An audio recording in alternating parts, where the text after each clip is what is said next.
Okay, so I think we're going to get started. So I am not Dr. Henry Lin. He had to run out. He's actually doing one of the skin samples that some people are doing right now. So he'll be back in a bit. But again, just a reminder, my name is Chris Kurchowski. I work in Dr. Nancy Spinner's laboratory. So I just finished up my master's in biomedical science, and I'm applying to PhD programs now. So we will go ahead and get started on the genetics of ALGS. So again, genetic diseases, they run in families in a couple of different inheritance patterns that I'll talk about. So the two inheritance patterns that a disease can run in are recessive and dominant. So again, a recessive genetic disease, it's basically, so you have two copies of every gene, right? And so for a recessive disorder, you need both of those copies to be bad in order to actually have the disease, okay? But for a dominant disorder, out of those two copies you have, you just need one to be bad in order to have the disease. And so in ALGS syndrome, if you have one bad copy of JAG, you'll have the disease, versus recessive disorders where you need both copies to be bad, one from each parent, in order to actually inherit the disease. And feel free to stop me if you have any questions or something's not clear. So what about the mutation? Like my daughter has the disease, but I don't have it. Yep, so I'll go over that, but that's basically, it can be something called Denovo, which is a new mutation. So it's about 60% of ALGS patients have a Denovo mutation of JAG1, which that basically just means that it's a new mutation in them and it wasn't inherited from either. So it still means that JAG1 and ALGS is a dominant disorder. It just means that it wasn't inherited from one of the parents. So again, Dr. Lin will kind of talk about that can still be passed on in a dominant fashion, but that's a new mutation that started in that person. And again, just mutations are just random occurrences. They happen for a whole host of reasons. It's just a random occurrence that happens. Okay, so I really like talking about kind of DNA and protein. So the central dogma of science is that we go from DNA to RNA to protein. And so if you think about it, DNA is like the very special blueprint. So it's really, really important. It's very stable. Your cell wants to kind of protect it. The RNA is kind of the copy that you make of that blueprint. So imagine going to the blueprint, making a copy, and then giving that copy to the builder, which makes the protein. So we go from our DNA, we make RNA, and then we make protein. Okay? So if there's a problem in the DNA, so for JAG1, if you have a mutation in that DNA, in that specific gene, when the copy is going to be made, so the RNA, that mutation will be copied into the RNA, and then that protein will be made incorrectly. Right? So it's all related to that initial change in DNA that's in your JAG1 gene that eventually creates an incorrect protein for JAG. Is that kind of clear a little bit? Yeah. So again, it doesn't have to be a mutation. It can be a deletion of JAG. So sometimes we see that part of the JAG1 gene is deleted out. Sometimes the whole gene is deleted out. Sometimes it's just one base pair change out of the entire gene will cause an incorrect protein to be made. So, yep. So once you have it, do we know now what are the chances that in case you have a child, the child will inherit the gene? Yep, so I'll have Dr. Lin kind of go over the percentages, but it's a pretty classic percentage versus if you have the mutation, these are your chances of having a child with it. But it's, again, autosomal dominant, but I'll let Dr. Lin kind of go over the exact percentages. But again, if you don't have a mutation, then your chance of your child having it is the same for the normal population. So again, if you don't have the mutation at all, and your husband doesn't have the mutation at all, that means that if your child has it, it was de novo, and your chance of having another child with that would be the same as the general population.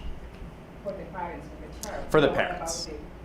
The child themselves, so they would have the chance of having it as autosomal dominant, which I'll let Dr. Lin go over the exact percentages, but that's an increased risk.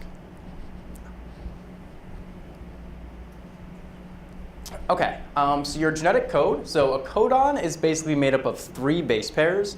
So if you think about your DNA as an alphabet, what happens is your cell, and it reads every 3 base pairs, it knows what to make. So it reads the 3, goes on to the next one, it reads those 3, goes on to the next one, reads those 3, and each time it reads 3, it's going to make something called an amino acid. Okay, so every time it goes through each of those 3 base pairs, it's making an amino acid. Okay, so at the end, what it does is string those amino acids together, and it folds it into the protein that's jagged 1. So when you have a mutation in JAG, and one of these base pairs is wrong, that means that when it goes to read those 3, it's going to make a different amino acid from what it should. Okay? So again, codon is made up of 3 base pairs. We have 64 codons total. So one codon, AUG, encodes for methionine and starts translation of all proteins. So that just means at the very beginning of JAG, there's a specific amino acid that starts the actual protein. So it's going through and it's reading all of the base pairs of JAG, and it's creating that jagged 1 protein, right? And then that protein goes on through the notch signaling pathway, which we'll talk about a little bit. And again, if there are problems in the alphabet of jagged 1, that'll lead to problems in that protein being made and problems in that protein being part of that signaling pathway. So are there any questions about that at all? Okay, so again, disease-associated mutations. So a mutation is a change in a base pair sequence. So again, I always think about DNA as kind of an alphabet. And if you're going through and you're reading that alphabet, if you change a letter, sometimes you won't be able to read it correctly. That's right. In JAG1, if we change one base pair of that letter, it's going to create a different amino acid, and that'll create a different JAG1 protein, which will cause disease. But again, that mutation can be a change in a base pair. It can be a change in a couple of base pairs. Sometimes you'll hear about there's an insertion of a certain number of base pairs. Sometimes there'll be a deletion of a certain number of base pairs. Again, sometimes all of JAG1 is deleted out. So there are a couple of different ways that protein can go wrong. Do they find that if there's a deletion versus a mutation, that the likelihood of the organs being affected is less because there's a deletion? Or? So I'll show you that there is no correlation right now. So we've looked at across so JAG1 is made up of 26 different parts. And so we've looked at mutations across each of those parts, and there is no real correlation between severe liver disease and mild liver disease. So it seems that there isn't really a correlation between if you have a deletion or if you have a duplication or different mutations as part of that JAG1. There is no correlation as far as severity of the disease. And that's one interesting study that I was talking about this morning, and I'll talk about a little bit more, is why do people have similar mutations or the same mutations in a family but have very different clinical outcomes? So that's something that we're really interested in Dr. Spinner's lab right now. Okay, so disease-associated mutations alter protein function. So again, this is just showing that if you imagine this as a regular JAG1 sequence, it creates a functional protein. So again, I always think about, if you think about each of these little yellow dots as a different amino acid, right? So those amino acids are made from the alphabet that's part of that JAG1. So when your cells go ahead and make those amino acids, it's going to start folding them together to make the protein for the notch signaling pathway. So here, if we have a mutation, it's going to create a non-functioning or missing protein.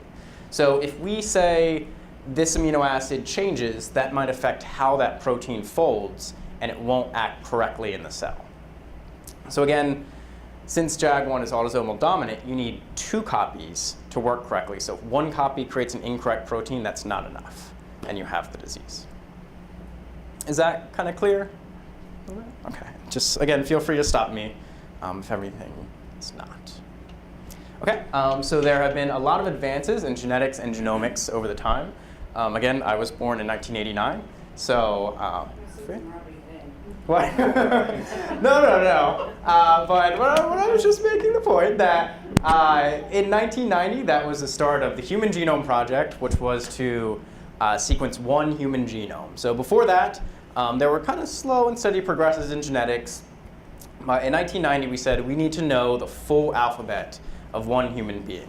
Because before that, we didn't know where proteins lie, we didn't know where genes were. So it was a pretty ambitious endeavor. It was completed in about 2003, and it was, people always tell me, the only federal project that came in ahead of schedule and under budget. So it was a very amazing undertaking, and it was, again, governments around the world, organizations around the world to sequence one person. And again, one person cost about $5 billion to do. And since that time, the cost has decreased drastically. We're now, to sequence one human genome, cost about $5,000. And that price is dropping even further. So that means a lot for genetics. I mean, more than just Alagille, but all the genetics. But interesting in Dr. Spinner's lab is we're doing a lot of projects now with Alagille syndrome and doing whole genome and whole exome sequencing to look across the entire genome to see if there are any other genes that may be interacting to cause disease. Mm-hmm. Which person did they have now? The first person, I'm not sure. I know, do you know Watson? From Watson and Crick, yeah. So they discovered DNA. I know Watson was one of the first people who had his genome sequenced. And it's all publicly available online. You can go and see his genetic code. So it is very cool. But now, again, thousands and thousands and thousands of people around the world have had their whole genome sequenced. And again, doing this, if I were to sequence someone's whole genome and they had Alagille, I would be able to just see that JAG1 mutation. So when Dr. Spinner discovered the JAG1 gene in the late 90s, it took years and years and years and years to find that one gene, to find out where it sat. But now, again, we can sequence the entire genome, so all 22,000 genes of a human being in one shot. So we can see every single mutation they have, which ends up being, it's usually in the order of about 1 million variants that differ from a reference person. So again, a lot of those variants mean absolutely nothing. Some of them are disease-causing, some of them aren't. But it's it's an exciting time to be in genetics. OK, so more importantly of what you probably care about is the genetics of Alagille syndrome, and specifically mutations in JAG1, and not so often, but Notch2. OK, so cloning of Alagille disease. So when Dr. Spinner originally took on this project in the early 90s, they were able to basically look at a picture like this. And so these are basically chromosome bands. So in the early days of genetics, you could look at the chromosomes, right? And so you could stain them so they were bands at specific locations.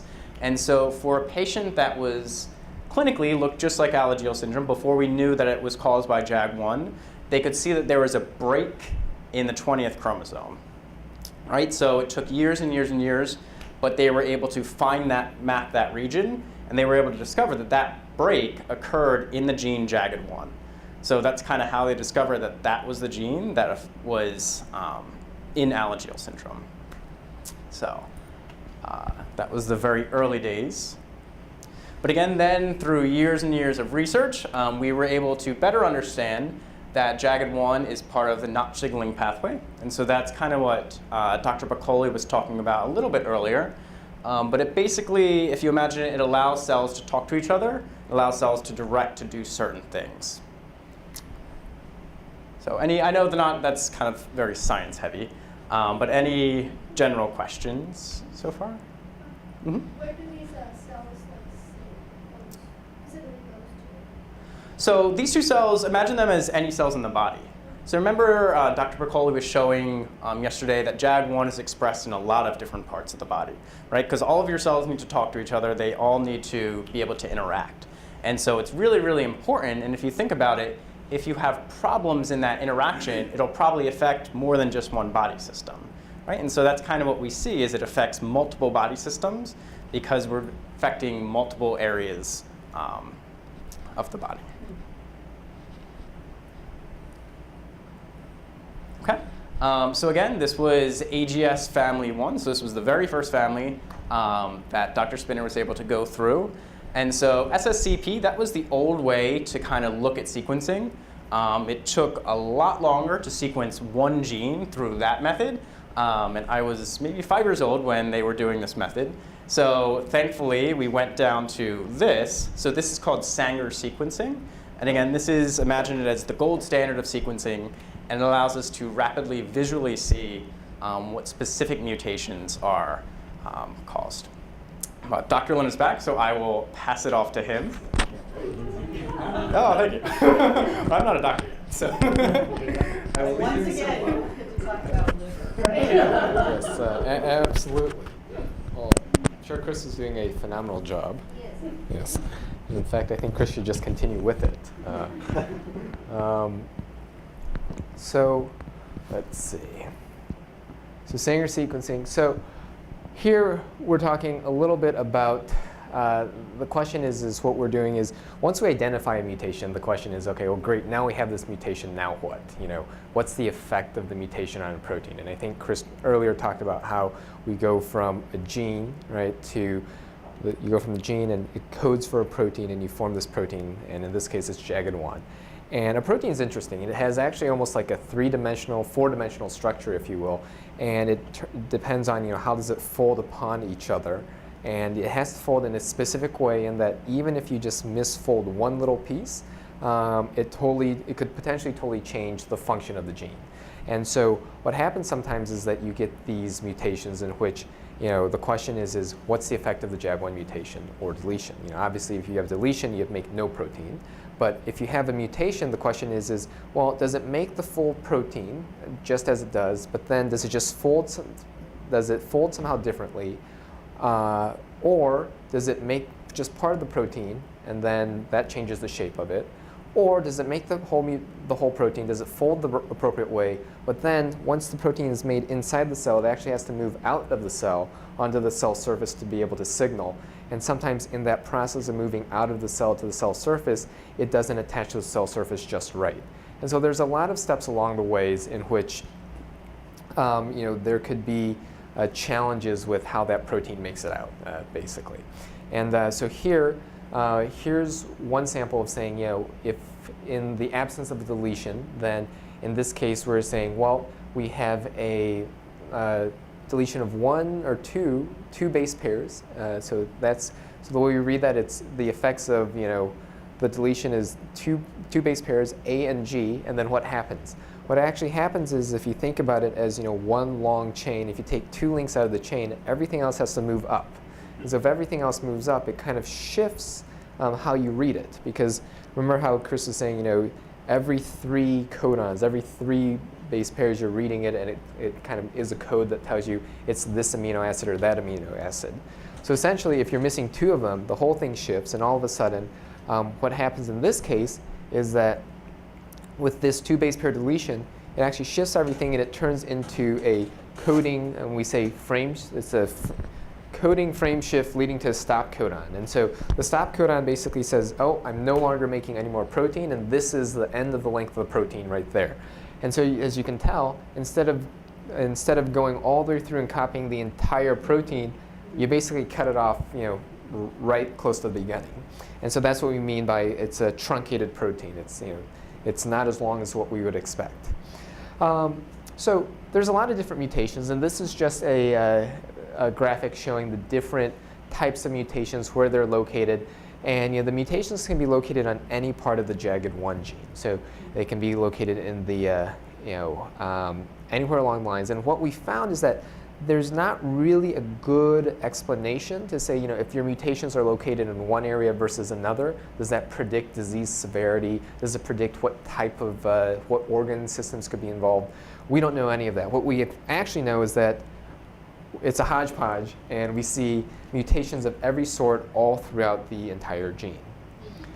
So in summary, we know with JAG1 at least, you see mutations in about 92 to 95% of people with Alagille syndrome.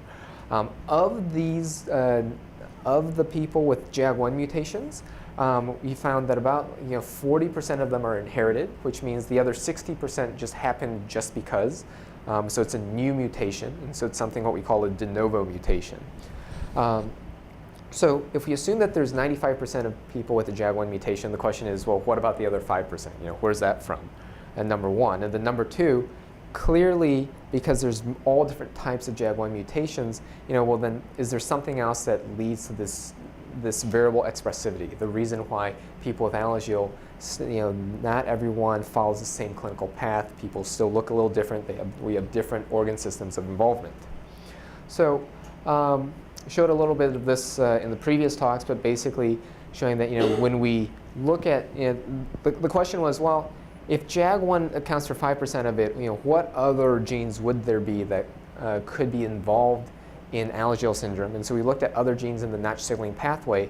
And here's one in which we looked at JAG1 and Notch2, which is a gene that we've found mutations in about 2 to 3% of people with Alagille syndrome. And so here we basically said, well, if we take out one copy of JAG1 and one copy of Notch2 in a mouse, compared to a mouse with 2 copies of JAG1 and JAG2 and Notch2, we start getting some of the clinical features. And actually what we see is not only you see the mouse is smaller jaundice, but we also see abnormal bile ducts, heart defects, eye anomalies, kidney problems. And so it gives us a good sense to say, well, maybe Notch2 is one of the other genes that are involved in Alagille syndrome. And lo and behold, it is. And we've actually found a few different Notch2 mutations as well. And so I think Chris earlier kind of went over the Notch signaling pathway. And essentially, so you can either have Notch receptors or the ligands to signal. JAG1 is one of these ligands which basically attaches to the receptor. So Notch2 would be one of these receptors which receives the ligand, basically.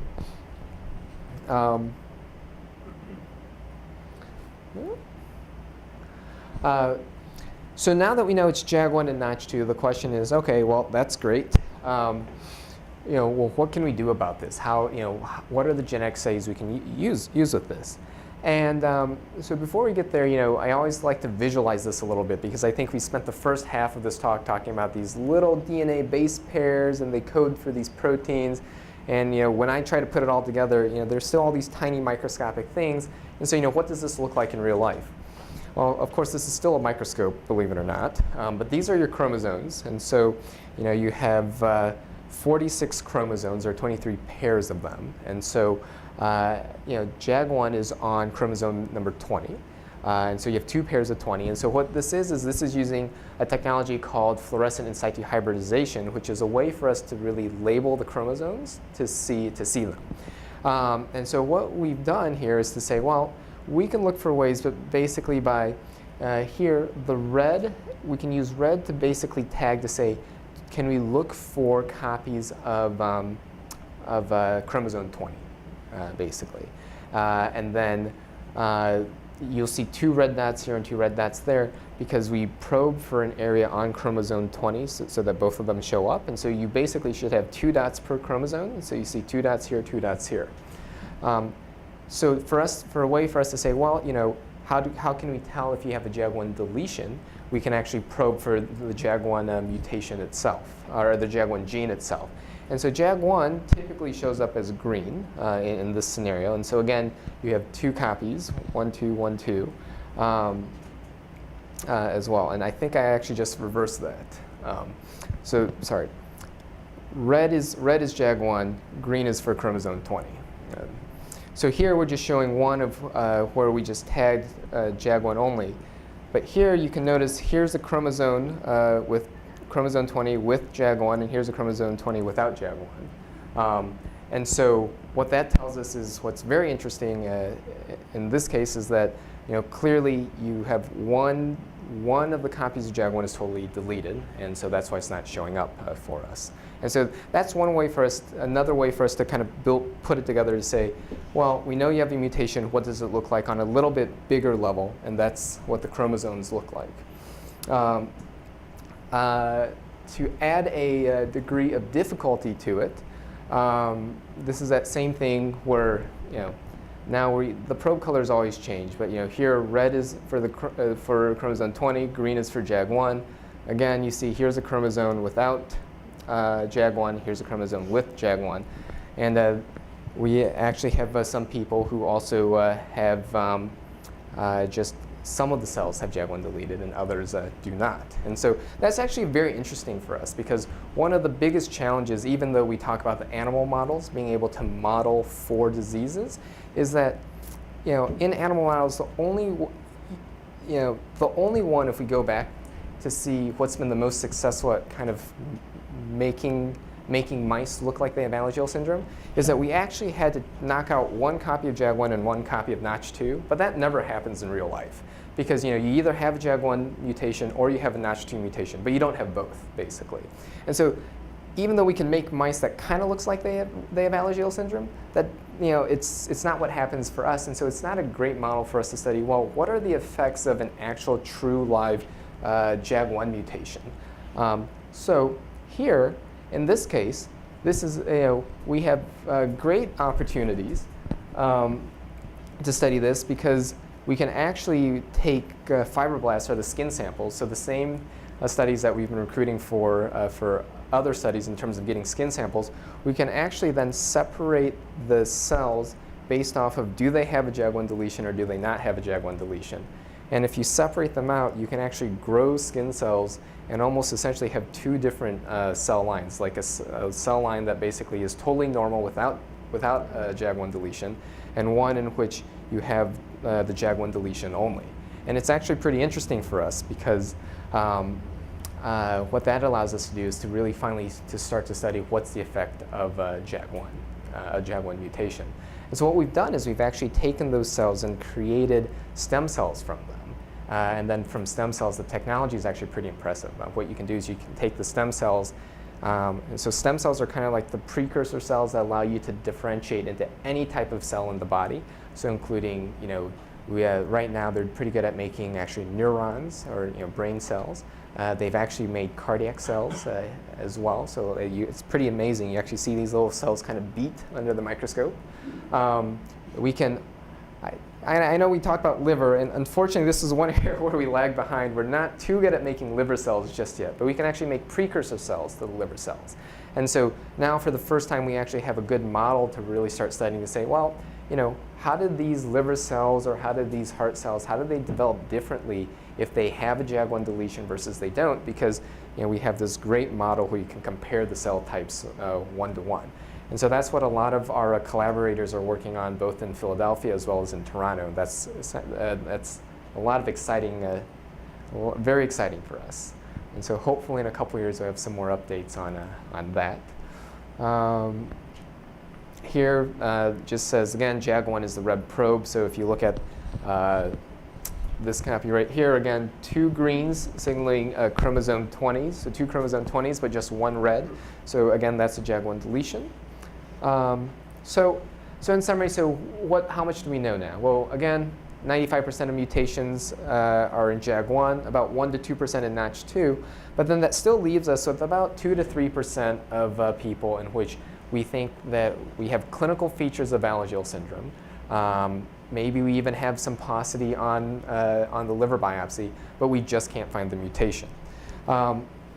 So some of the things that our lab has been doing, and Chris alluded to this earlier, Chris and Alex alluded to this earlier, is to say, well, are there other genes that are involved and how do we figure this out? So what we've recently been doing is actually taking families in which we think that the affected person has Alagille syndrome, but we've never found a mutation in anyone in the family. And we've started doing something called whole exome sequencing. So what that does is, instead of the Sanger sequencing, which Chris was talking about earlier, where you have to really say, I know the one gene I'm looking for, and we're going to go through and try to lay it out and try to see if there's a mutation there, the technology has actually advanced so much that you can actually sequence the entire exome, so like all the genes in a person's body rather quickly, within the matter of a few weeks. And then we can take that data and really say, well, if we compare the genome of someone who has Alagille syndrome versus like their parents who don't have it, can we then see what's different in the genes to say, is there a potential candidate gene or target gene that might also be implicated in Alagille syndrome? And so far we've done this for 3 families now, and we found 2 potential genes that could be of interest. And so we always hedge in the research arena to say, it's going to be this gene or it's going to be that gene. But it is actually quite exciting because I would say this is the first time in probably over a decade in which we've started making better advances to understanding what are other potential genes that are involved.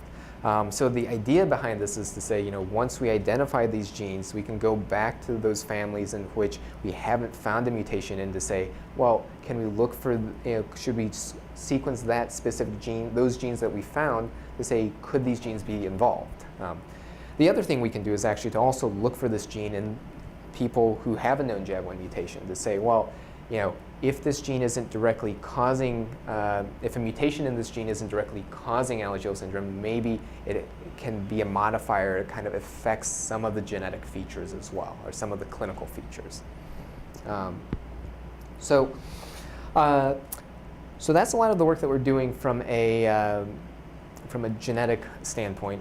And our lab has also done some work in trying to understand, why do people have different severity of features? And so in the genetics arena, we call this variable expressivity. And so there's plenty of examples in which, we'll have a parent or a child who's mildly affected and are walking around really not knowing that they have Alagille syndrome, but a sibling or someone else in the family has a very severe case of Alagille syndrome based by organ system. But then when you check them, they have the exact same mutation because it's this mutation that's inherited through the family. But again, their clinical features are totally variable. So what do we know about variable expressivity? Well, we know that around 22% of people with the JAG1 mutation have all of the criteria for diagnosis for Alagille syndrome. So that means they have the characteristic facies, the eye findings, the skeletal findings, heart findings, liver findings, and obviously the JAG1 mutation. But that still tells you that a little over 3/4 of people don't fit all those criteria. And so maybe you don't have the eye findings, or you don't have the skeletal findings. And another way to look at it is to say over 1/3 of people, like 35% of people with a JAG1 mutation, actually have 0 signs. And so these are the people that walk around and they would have no idea that they have Alagille syndrome unless you were specifically tested for it. So of course, clearly that kind of shows both ends of the spectrum. Some people with all organ systems involved, and some people that with very minimal organ systems involved. So what causes it? So there's a few different thoughts that we have in terms of what causes this. The initial thing we thought was, is this related to how much JAG1 protein that you have? Because the thought was, well, if you make no protein, is that worse than if you make some protein? And so we've checked this, but what we do know is that in some people who have a full JAG1 deletion compared to some people who have a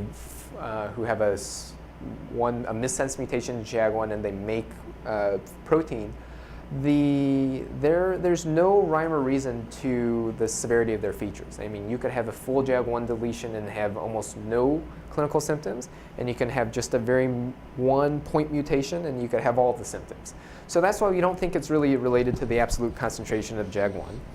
Stochastic effects basically says, is this related to chance? You just roll a dice and it really doesn't matter what type of mutation you have, but it's totally by chance that you have more severe disease or less severe disease. And I think as scientists, we really don't like to accept that, to say, we like to think that we have an answer. And so the question is, well, if it's not by chance, then what else is causing it? And this goes into the thought process of what are the other genes that might be playing a role in it. And so one way we can do this is to say, well, if we classify patients based off of, or people with Alagille, based off of the organ system that's involved, and say, if you have cardiac disease, do we look at people who have very severe cardiac disease like tetralogy of Fallot and compare it to people with no cardiac disease, and to see are there any differences in the genes or proteins that are expressed? We can do that for liver disease. We can say, take people with mild liver disease and severe liver disease and do genetic analyses to say, again, do we see genes that are differentially expressed? And so we've definitely done that in the past. And one of the things that we finally finished up, or finishing up, I guess that's the right term, is we basically looked to say, what if we look at everyone's liver disease and just kind of classified you in terms of no liver disease, mild liver disease, severe liver disease. And we said, severe liver disease would be anybody who's had a transplant before, or anyone who has a persistently elevated bilirubin level, who's itching all the time, who has other features of liver involvement. And what we did is we also know that a lot of times your liver phenotype, your clinical liver features, it kind of varies as you get older. And so usually before you're 5 years old, sometimes you can have very mild disease and it becomes more severe. Sometimes you have babies who have very severe disease and it becomes very mild. But usually how you are after you're about 5 years old, that's how your liver is going to be in terms of how severe the involvement is. And so we said, you know what? Let's look at only children older than 5 years old and also children who haven't had any sort of liver interventions before. I guess I shouldn't say children, I really mean everyone, but it's a perk of being a pediatrician. I call everyone a child. So, so then we stratified people into mild, like I said, no disease, mild disease, or severe disease. And what we did was we then said, let's take a look at the mutations of these people to say, is there any correlation between the type of mutation you have and the severity of your liver disease? And so this is clearly some sort of transcription error, and I have no idea what that's supposed to say. But basically, we're saying, if you have a missense mutation versus a frameshift mutation versus a full deletion, what's kind of the percentage of mutations that you see? And again, as the numbers don't really quite make too much sense, but basically, if you look in general, it looks like the general distributions of colors are pretty even between mild liver disease and severe liver disease. And when we do our statistical analyses, we see that there's really the severity is not dependent on mutation type whatsoever. Then we said, well, could it be dependent on where the JAG1 mutation is located at? So if it's located in the EGF repeat area versus further up front or back in the CR region. Again, the way I look at this graph is severe disease in red, mild disease in blue, and you would think that if there is an association, maybe you would see all the severe on one side or in one location and all the mild in different locations, and you can tell it's, again, a hodgepodge. It doesn't really seem that it's impacted at all by location. So that kind of raised the question of, well, clearly it's not. The severity of liver disease doesn't seem to be affected by the mutation type or location. So the question is are there other genetic modifiers elsewhere? Meaning that are there other genes that are involved? And this is where we got into thrombosmodin. And you want to say a quick word about that? Really, the best about it. And so, I have a question. My daughter is 16 and just went to Denovo. She asked me if I knew I guess research or studies are done in India we know about inheritance. Like if you have allergy because of a new mutation. That's the case of my daughter. She's only 16, but obviously she's already thinking one day, maybe more years. Obviously she would like to have a child, but she's already concerned about the responsibility that he needs.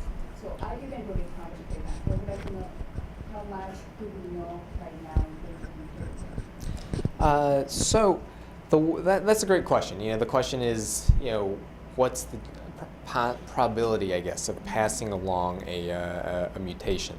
And the way it is Alagille syndrome is you only need one. To have Alagille syndrome, you basically just need a mutation of one copy of the JAG1 gene. So if you think about it, if you have two copies of the JAG1 gene and one of them is mutated, or one of them has a mutation, then the probability of passing along the defective copy, the mutated copy, is 50%, because you either pass along that one or you pass along your normal copy. And so the really simple answer is it's about 50% of passing along the affected JAG1 mutation. Now the implication of how bad the disease could be in that child, I guess we don't know. Because 50% in one case can be, I don't know, a really bad liver disease from the beginning, or mild, or different.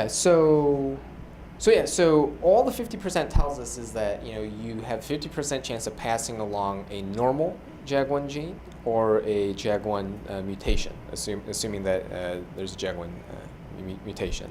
How severe it is, it's no one knows yet, because the challenging part behind it is that we have families in which we have the same mutation and different degrees of severity. Well, what if you don't have the JAG1 mutation? So you're saying from a Notch 2 standpoint, or unknown? As far as we know, she did the genetic testing when she was little, and they said no JAG1. Yeah. So again, it goes back to what we think is the model of Alagille syndrome, and so we think it's, as far as we know, it's an autosomal dominant mode of inheritance. And so what that means is that if whatever the mutation is, it goes back to the thing of you only need one defective copy to have Alagille. So it's still 50-50. We may not know which gene it is, and so I think in your case, the question is have we tested Notch2? Have we sequenced that? And if not, then then you luckily or unluckily fall into that 3-4% of people who we can't really find a mutation in, or we haven't found a mutation in yet. And so then the question is well, what are the other genes to look into? Yeah. But aren't there other options for having children that Yes. don't include, throwing the dice? And Yeah. telling them- So there are. That's actually a very good segue. Let's see. Did I put it And I- on and I here? believe those Oh, I did not. require knowing what your exact mutation is. Yes. So. There are. So, let me see. Here.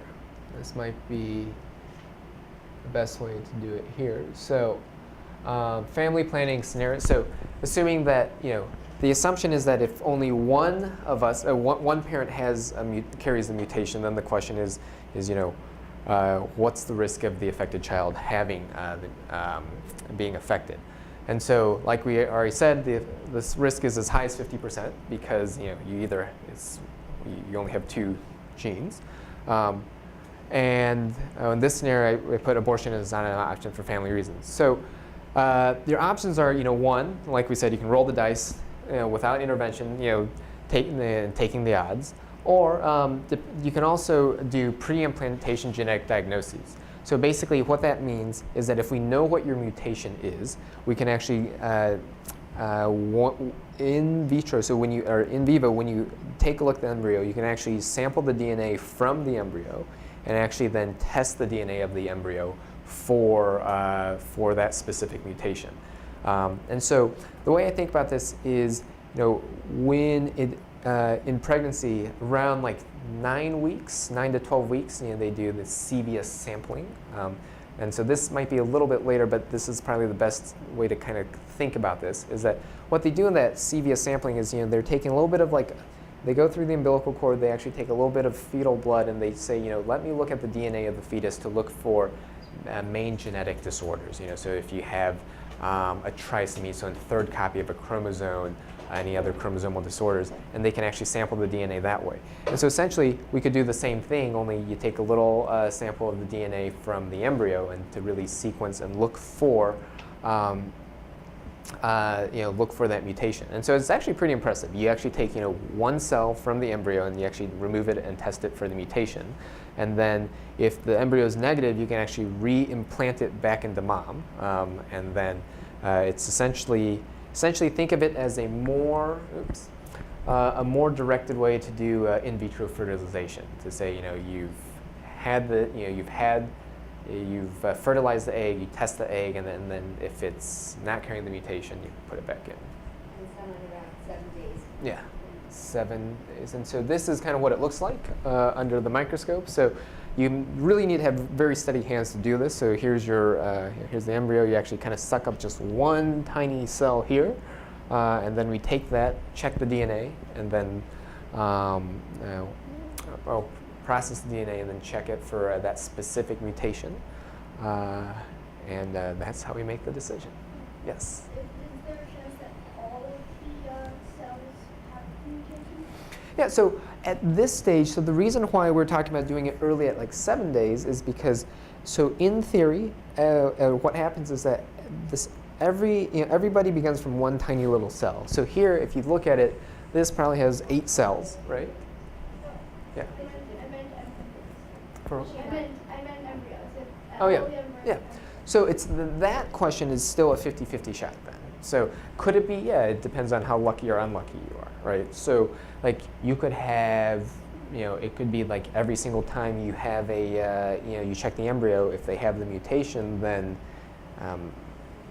unfortunately you're a little unlucky. But if you just look at the odds, it's like flipping a quarter. You know, how many times you flip a quarter and then how many times it comes up heads and tails. It's actually really, really hard if you do the math to flip a quarter and have it come up heads like 5 times in a row, basically.